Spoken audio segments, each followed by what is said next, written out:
ମନ୍ମଥ ଶ୍ରୀ ଜଗନ୍ନାଥ ମଦ୍ଗୁରୁ ଶ୍ରୀ ଅଚ୍ୟୁତ ଜଗତଗୁରୁ ମଦାତ୍ମ ସର୍ବଭୂତାତ୍ମା ତସ୍ମୈ ଶ୍ରୀ ଗୁରବେ ନମଃ। ଆସନ୍ତୁ ଆଜ୍ଞା, ଆଜି ଆମେ ଶୁଣିବା ପୁରାଣରେ ବର୍ଣ୍ଣିତ ଥିବା ସତ୍ୟ ଘଟଣା। କୌରବ ଓ ପାଣ୍ଡବଙ୍କ ଓଳିଆ ଯୁଦ୍ଧ କେଉଁ ସ୍ଥାନରେ ପ୍ରମାଣିତ?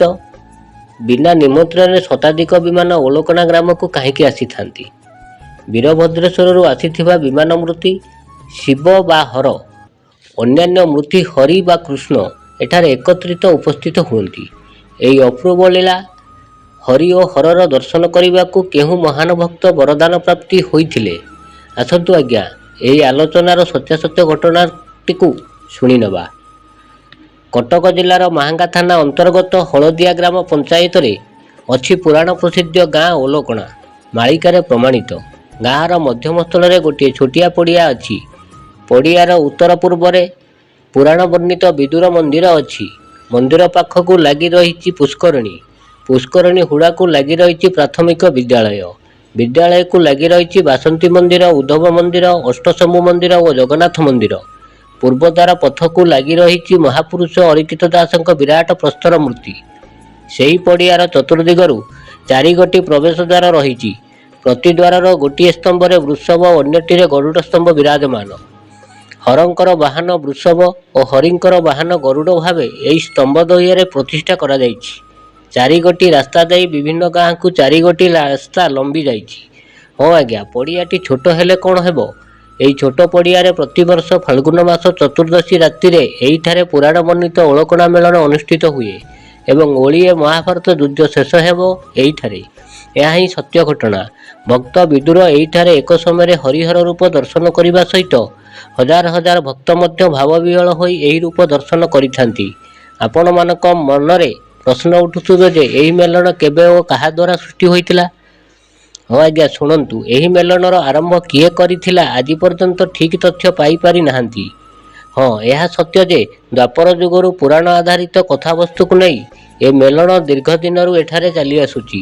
କେତେକ ପୁରୁଖା ଲୋକମାନଙ୍କ ମୁଖରୁ ଶୁଣାଯାଏ ଏବଂ ମାଳିକାରେ ଲେଖା କିଛି ପ୍ରମାଣ ଦିଏ। ସେ ମାଳିକାରେ କିଛି ପ୍ରମାଣ ଏଠାରେ ଉପସ୍ଥାପନ କରୁଛି।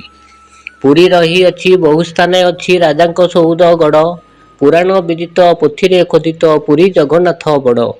ଅଛି ଉତ୍କଳରେ କୋଣାର୍କ ମନ୍ଦିର, କଟକର ବାରବାଟୀ, ଭୁବନେଶ୍ୱରରେ ହୀରାପୁରଠାରେ ଅଛି ଯୋଗିନୀ ଚଉଷଠି। ଧଉଳିଗିରିର ଦୟାନଦୀ କୂଳ ସାକ୍ଷୀ ଆମ ଯୁଦ୍ଧ ଭୂମି, ଭାରତ ଯୁଦ୍ଧର ମହାଖେଳ ଘର ଓଳକଣା ରଙ୍ଗଭୂମି। ରହିଛି ଓଳିଏ ହେବ ଯୁଦ୍ଧ ପ୍ରାୟ ଶାସ୍ତ୍ର ଦିଅଇ ପ୍ରମାଣ, କରିଥିଲେ ସେଠି ପାଣ୍ଡବ ଯୁଧିଷ୍ଠି ରଙ୍ଗସଭା ଆୟୋଜନ। ଏହିପରି କେତେ କେତେ ଯେ ଘଟଣା ଭରି ରହିଛି ଉତ୍କଳେ, ଲେଖନୀ ମୁନରେ ଲେଖି ନ ବସିଲେ ଭରିଯିବ ଅନ୍ତରାଳେ।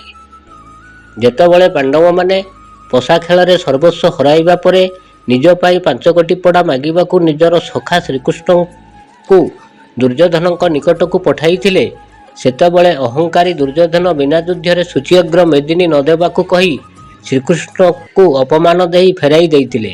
ଫେରିବା ବାଟରେ ଶ୍ରୀକୃଷ୍ଣ ଭକ୍ତ ବିଦୁରଙ୍କ ଘରକୁ ଯାଇଥିଲେ। ଭକ୍ତ ବିଦୁର ନିଜ କୁଟୀରରେ ପ୍ରଭୁ ଶ୍ରୀକୃଷ୍ଣଙ୍କ ପାଇଁ ଆଦର ଯତ୍ନରେ ଶାଗ ଭାତ ଖୁଆଇଥିଲେ। ପ୍ରଭୁ ଅତିଥି ସତ୍କାରରେ ସନ୍ତୁଷ୍ଟ ହୋଇ ଭକ୍ତ ବିଦୁରକୁ ବର ପ୍ରଦାନ କରିଥିଲେ। ଭକ୍ତ ବିଦୁର ଅନ୍ୟ କିଛି ମାଗିବା ବଦଳରେ ଏକ ସମୟରେ ହରିହର ରୂପ ଦର୍ଶନ କରିବାକୁ ଅଳି କରିବାରୁ ପ୍ରଭୁ ଶ୍ରୀକୃଷ୍ଣ କହିଥିଲେ ତାହା ଏବେ ସମ୍ଭବ ନୁହେଁ, ଏହା କଳିଯୁଗରେ ସମ୍ଭବ ହେବ। ଏହି କିମ୍ବଦନ୍ତୀ ଅନୁସାରେ ଫଗୁ ଚତୁର୍ଦ୍ଦଶୀରେ ଓଳକଣା ମେଲଣ ପଡ଼ିଆରେ ବିଦୁର ମନ୍ଦିର ନିକଟରେ ବିଭିନ୍ନ ଗ୍ରାମରୁ ବିନା ନିମନ୍ତ୍ରଣରେ ଆସି ଥିବା ଶତାଧିକ ବିମାନରେ ରାଧାକୃଷ୍ଣଙ୍କର ଯୁଗଳ ମୂର୍ତ୍ତି ଏବଂ ନିକଟସ୍ଥ ଗ୍ରାମ ଶ୍ରୀ ବୀରଭଦ୍ରେଶ୍ୱରରୁ ଆସୁଥିବା ବିମାନର ଶିବ ମୂର୍ତ୍ତି ବା ହର ମୂର୍ତ୍ତି ବିଜେ କରନ୍ତି। ଏହିପରି ଭକ୍ତ ବିଦୁର ଏକସଙ୍ଗେ ହରିହର ରୂପ ଦର୍ଶନ କରିଥାନ୍ତି। ରାତ୍ରିର ମଧ୍ୟଭାଗରେ ପ୍ରଥମେ ଡେରାବିଶରୁ ଆସୁଥିବା ଆଳିରାଜାଙ୍କ ବିମାନ ପଡ଼ିଆକୁ ପ୍ରବେଶ କରିବା ପରେ ଓଳକଣା ଗ୍ରାମର ମାଣ୍ଡୁଅ ବିମାନ, ତା ପରକୁ ପର ବିଭିନ୍ନ ଗ୍ରାମରୁ ଆସୁଥିବା ବିମାନର ବିଗ୍ରହ ମୂର୍ତ୍ତିଗୁଡ଼ିକ ଜୀବନ୍ତ ପରି ଦେଖାଯାଏ। ବାଜା, ବାଣ, ରୋଷଣୀ, ବାଡ଼ିଖେଳ ପଟୁଆରରେ 108 ଘଣ୍ଟୁଆଙ୍କ ବା ଘଣ୍ଟବାଦ୍ୟ, ଶଙ୍ଖନାଦ୍ୟ, ଘୋଡ଼ା, ହାତୀ, ମାଙ୍କଡ଼, ବୁଢ଼ାବୁଢ଼ୀ ଇତ୍ୟାଦି ଆକର୍ଷଣ କେନ୍ଦ୍ରବିନ୍ଦୁ ହୋଇଥାନ୍ତି। ନୃତ୍ୟ ଗୀତର ଅସର, ଲୋକ ଗହଳି, ହଜାର ହଜାର ସାଧୁସନ୍ଥଙ୍କ ଆଗମନ ଏହି ମେଲଣକୁ ଅଧିକ ଚିତ୍ତାକର୍ଷକ କରାଇଥାନ୍ତି। ପୁରୁଖା ଲୋକମାନେ କହିଥାନ୍ତି, ଓଲକଣା ମେଲଣ ଆଲିରାଜା ଝୁଲଣ। କୋଇଲିର ରାମନବମୀ ପୁରସ୍ତମ ଚନ୍ଦନ। ମାଳିକାରେ ଏହି ସ୍ଥାନଟି କ'ଣ ପ୍ରମାଣିତ ଅଛି? ତୃତୀୟ ବିଶ୍ୱଯୁଦ୍ଧ ପ୍ରଥମେ ଉତ୍କଳରୁ କେନ୍ଦ୍ରୀଭୂତ ହେବ ବୋଲି ମହାପୁରୁଷ ଅଚ୍ୟୁତାନନ୍ଦ ମହାପୁରୁଷ ମଣିଦାସ ତାଙ୍କ ମଣିବେତ୍ରିକା ମାଳିକାରେ କ'ଣ ଉଲ୍ଲେଖ କରିଛନ୍ତି? କୌରବ ପାଣ୍ଡବ ଯୁଦ୍ଧ ଯେ ଓଳିଏ ରହିଯାଇଅଛି ବାକି, କୌରବ ଅଟନ୍ତି ଗୋଲକସୂତ ପାଣ୍ଡବ ଜାରଜ ଭୋଗୀ। ଏକଳି ଯୁଗରେ ମହାଭାରତଟି ଉତ୍କଳ ଭୂଇଁ ପ୍ରମାଣ। ଉତ୍କଳରୁ ସବୁ ଉତ୍ପତ୍ତି ହୋଇବ ଠିକେ ଠିକେ ଏହା ଶୁଣ। ସତ୍ୟ ଯୁଗରେ ଯେ 4 ପାଦ ସତ୍ୟ, ତୃତୀୟାରେ 3 ପାଦ, ଦ୍ୱାପର ଯୁଗରେ 2 ପାଦ ଗୋଟେ, କଳି ଯୁଗେ 1 ପାଦ। ଅଚ୍ୟୁତଙ୍କ ଅଙ୍କ 17 ହୋଇବ ମଣିଭେଦ୍ରି 21, ଏହା କହିଲି ମୁଁ କଷି। ଓଲଟ ପାଲଟ କଷା ଏଇ ଅଙ୍କ, କର ହୃଦେ ତଇଁ ଠାବ। କଳିଯୁଗ ଲୀଳା ଶେଷ ଯେ ହୋଇବ, ମସିହାରେ ନାହିଁ ଠାବ। ଉତ୍କଳ ଭୂଇଁରେ କଳ୍କିର ଜନ୍ମ, ଗ୍ରାମ ନାମ ରହସ୍ୟ। କଳ୍କି ଜନ୍ମୀ ଲୀଳା ପ୍ରକାଶିବ, ଏହା କହିଲି ପ୍ରକାଶ୍ୟ। 3 ଜିଲ୍ଲା ମଧ୍ୟରେ ଏ ମହାଭାରତ, ଏହା ଅଟଇ ସତ୍ୟ। ଛତିଆ ବଟରୁ ଓଳକୋଣା ଯାଏ ଯିବା ଆସିବାର ପଥ। ଉତ୍କଳରୁ ସବୁ ଉତ୍ପତ୍ତି ହୋଇବ କଳିଯୁଗ ଶେଷ ଲୀଳା। କଳି ରାଜା ଯେଉଁ ହାରି ପଳାଇବେ, ମୁଖରେ ବୋଳିନ କଳା। ରାଜକର୍ମୀମାନେ ଚୋରି କରିବେ ଯେ ରାଜସ୍ୱ ନିଜସ୍ୱ ଭାବି। ରାଜକର୍ମରେ ଯେ ଅବିଚାର ହେବ, ଅମଲାତନ୍ତ୍ରରେ ଚାବି। ଶୁଣି ନିଅନ୍ତୁ ଆଜ୍ଞା, ଏଠାରେ ସ୍ପଷ୍ଟ ଭାବରେ ବୁଝି ହେଉଛି ଯେ ଯେତେବେଳେ ତୃତୀୟ ବିଶ୍ୱଯୁଦ୍ଧ କେନ୍ଦ୍ରୀଭୂତ ହେବାକୁ ଯିବ, ଠିକ୍ ବିଶ୍ୱଯୁଦ୍ଧ ପୂର୍ବରୁ ପ୍ରଥମେ ପ୍ରତ୍ୟେକ ଦେଶରେ ରାଜନୈତିକ କ୍ଷେତ୍ରରେ ଅବିଚାର ହେବାରୁ ଦେଶରେ ଥିବା ପ୍ରଜାମାନେ ବହୁତ କଷ୍ଟ ଭୋଗିବେ। କାରଣ ପ୍ରଶାସନିକ କ୍ଷେତ୍ରରେ କର୍ମରତ ଥିବା କିରାଣୀମାନେ ରାଜସ୍ୱକୁ ନିଜସ୍ୱ ଭାବି ଚୋରବୃତ୍ତି ଆଚରଣ କରିବେ, ଯାହାଫଳରେ ବିପ୍ଳବମାନ ଘଟିବ। ସାଥେ ସାଥେ ସ୍ଥାନେ ସ୍ଥାନେ ବହୁତ ଲୋକ ମୃତ୍ୟୁବରଣ କରିବେ। ଛତିଆ ବଟରୁ ଓଳକଣା ବାଟ ଦେଇ ପାରାଦୀପ ପର୍ଯ୍ୟନ୍ତ ଲକ୍ଷ ଲକ୍ଷ ଭକ୍ତମାନେ ଜଗନ୍ନାଥ ରୂପ କଳ୍କି ଦେବୀଙ୍କୁ ସ୍ତୁତିଗାନ କରିବେ। ଏଥିରେ କୌଣସି ସନ୍ଦେହ କରିବାର ନାହିଁ। ଏହା ହିଁ ସତ୍ୟ ଘଟଣା। ପ୍ରକୃତ ସତ୍ୟ ଘଟଣା କ'ଣ? ନା, ଛତିଆ ବଟରୁ ଓଳକଣା ବାଟ ଦେଇ ପାରାଦୀପ କାହିଁକି ଯିବେ? ଏହାର ପ୍ରମାଣ 10 ପଟଳ ମାଳିକାରେ ଅଚ୍ୟୁତାନନ୍ଦ ମଧ୍ୟ ଲେଖିଛନ୍ତି। ତାଙ୍କ ଶିଷ୍ୟ ରାମଚନ୍ଦ୍ରକୁ କହୁଛନ୍ତି, ରାମଚନ୍ଦ୍ର ଶିଷ୍ୟ ପଞ୍ଚସଖାରେ ତୁ ମତେ କହିଲୁ ଯେଉଁ ବିଚାରେ। ପାରାଦୀପରେ 2 ଜଣ ଜାଣ, ତା ପାର୍ଶ୍ୱରେ ଲୋକ ନାଥ ପ୍ରମାଣ। ଏ ପାରାଦୀପରେ ଅଚ୍ୟୁତ ଥାଇ, ଗୁପ୍ତ ଭାବେ ସେ ସ୍ଥାନ ଅଟଇ। ଶ୍ଵେତ ହସ୍ତୀଟି ସେଇଠାରେ ଜାଣ, ଶୁଣ ରୁକ୍ମଣୀ କହିଲି ଫେଡ଼ିନ। ସେ ଶ୍ଵେତ ହସ୍ତୀ ପରେ ଆରୋହଣ, ନିଜେ ମୁଁ କରିବି ସତ୍ୟ ଏ ଜାଣ। ନିଜେ କଳା ଘେନି ଉଦୟ ହେବେ, ଭକ୍ତମାନେ ମୋର ସଙ୍ଗରେ ଥିବେ। ପାରାଦୀପର ଗୁପ୍ତ ରହସ୍ୟଟି ହେଲା, ଅଚ୍ୟୁତାନନ୍ଦ ଦାସ କହିଲେ, ହେ ରାମଚନ୍ଦ୍ର, ପାରାଦୀପରେ ଲୋକନାଥ ମନ୍ଦିର ଅବସ୍ଥିତ। ଲୋକନାଥ ମନ୍ଦିରରୁ ଶ୍ଵେତହସ୍ତୀରେ ବସି କେନ୍ଦ୍ରାପଡ଼ା ବଳଦେବ ଜୀଉ ବାଟ ଦେଇ ଯାଜପୁରର ବିରଜାଠାରେ ପହଞ୍ଚିବୁ।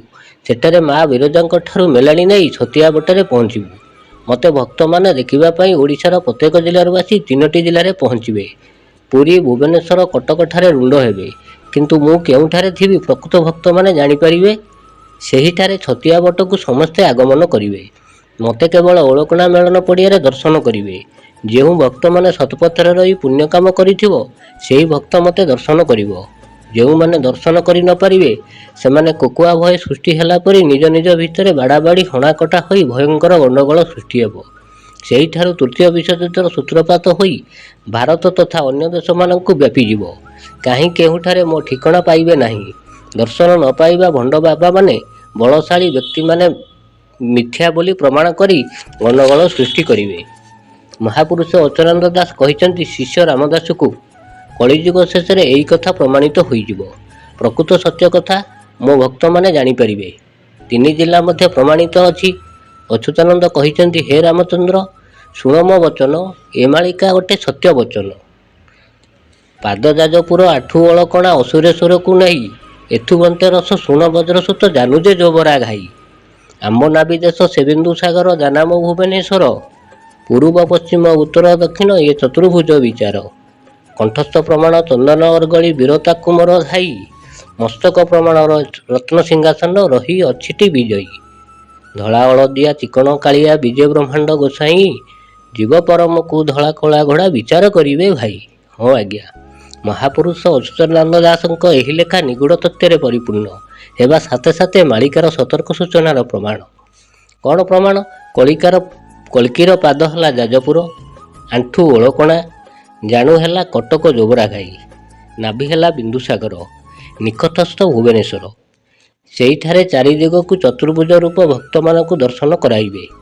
ଶେଷରେ ପୁରୀ ରତ୍ନସିଂହାସନରେ ବିଜେ କରିବେ।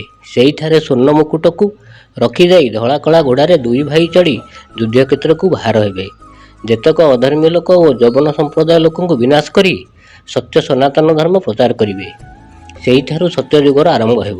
ହଁ ଆଜ୍ଞା, ଏଇଠାରୁ ଆମ ଆଲୋଚନାକୁ ଶେଷ କରିବା। ଭିଡ଼ିଓଟି ଯଦି ଭଲ ଲାଗିଥାଏ ଲାଇକ୍ କରି ଅନ୍ୟ ସାଙ୍ଗସାଥିମାନଙ୍କୁ ସେୟାର କରିଦିଅନ୍ତୁ। ସବସ୍କ୍ରାଇବ୍ କରି ଅନ୍ୟ ଭିଡ଼ିଓମାନଙ୍କୁ ଦେଖିନିଅନ୍ତୁ। ଏବେ ବିଦାୟ ଦିଅନ୍ତୁ। ନମସ୍କାର, ଜୟ ଜଗନ୍ନାଥ।